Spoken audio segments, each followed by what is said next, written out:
that's what's more fun for me. I spent most of my life as an actor.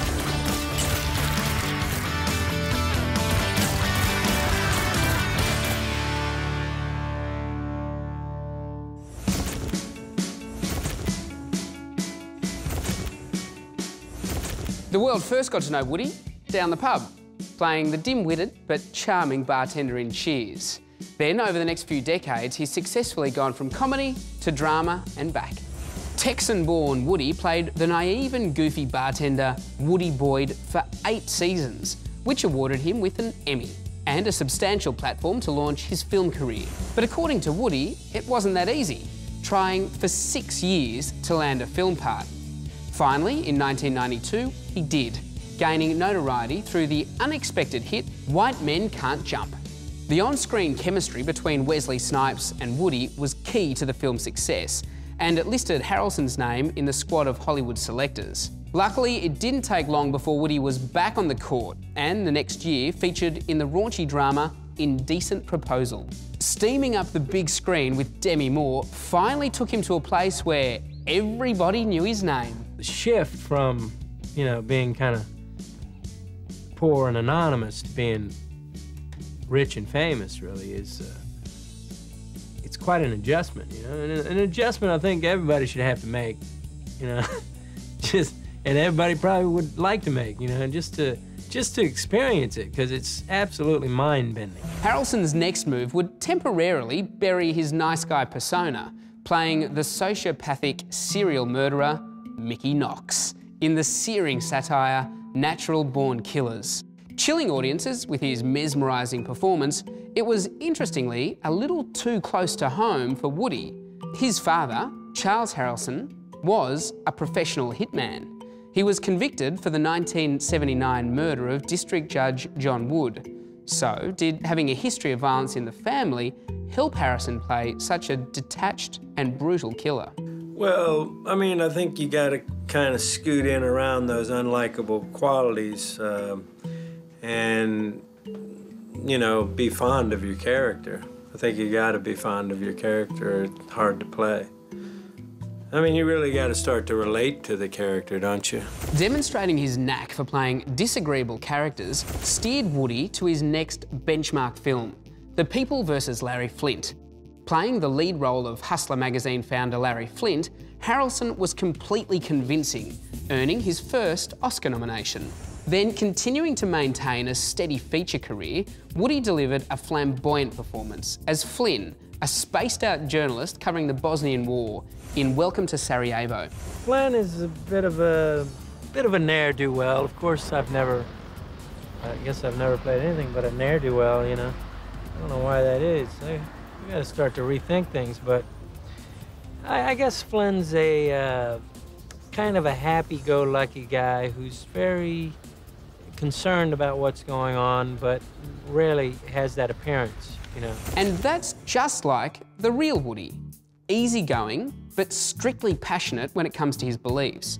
Harrelson is a raw vegan, which means he only eats raw and dried foods, and he's often outspoken on the benefits of his limited diet. He also believes in the hemp plant's positive effects for manufacturing purposes. So much so, he was once arrested for planting 4 hemp seeds in rural Kentucky to challenge a state law that makes no distinction between marijuana and hemp. See, that's the amazing thing about Woody Harrelson. In real life, he's this far left-leaning activist. He once went to such extremes, he scaled the Golden Gate Bridge to protest against the destruction of redwood trees.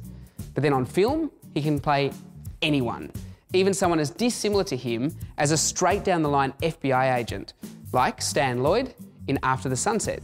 Harrelson is the perfect mix of humour and hard-arsery, tracking down his jewel-thief rival, Pierce Brosnan. Producer Brett Ratner was pleased to see Woody brought everything and a bag of raw chips to create the character. Woody brings humor, he brings heart, he brings drama, he brings emotion in the way he plays things. He's just such an interesting person, you know? And there's not a note that is not real. He could be funny as hell, but you still believe every moment of it. And that's what makes him so great.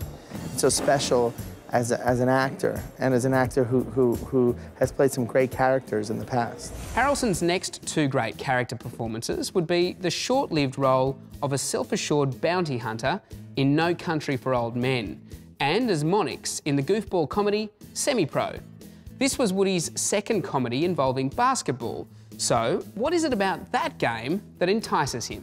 Yeah, I've been playing since I was like 12, maybe, about 12 years old, 13.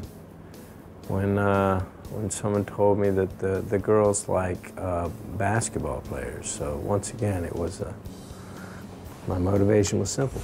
Woody certainly is a ladies' man, marrying his former assistant in 1987 and fathering 3 daughters, whom he's nicknamed the Goddess Trilogy. His happy family all live on a small property in Maui, where they self-sufficiently grow all their own food. At the core of Woody Harrelson is his love for his family, which was never more eloquently expressed than during The Messenger. Woody led the way in this emotionally charged film, which follows a battle-damaged soldier dealing with the hardships of his job as he goes from family to family, telling them of their loss during the Iraq War. You know, the administration, or certainly the former administration of this country, would have you associate the warriors with the war and want you to lump it all in together so that they say support the troops, they mean support our war.